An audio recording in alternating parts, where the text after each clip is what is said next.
Kaya ikaw yan, umayos ka.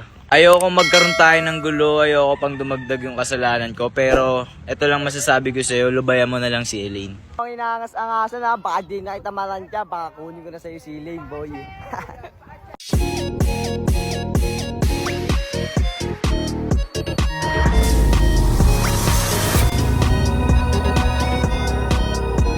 Nalulungkot ako ngayon kasi yung pakiramdam ko ngayon, parang feeling ko wala na akong kakampi.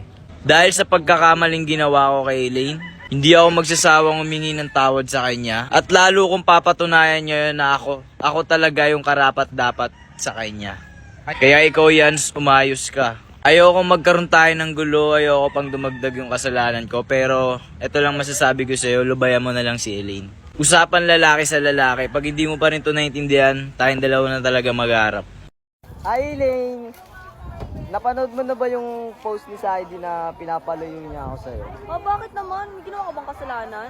Ewan ko, pero sa'yo naman na nanggaling na gusto mo din akong makasama, di ba? Oo, pero gusto kitang kasama pero di kita gusto Bakit naman pinapalayo mo sa akin? Wala ka namang ginagawang masama. Ewan ko nga sa kanya kung ba't niya ako pinapalayo sa'yo eh.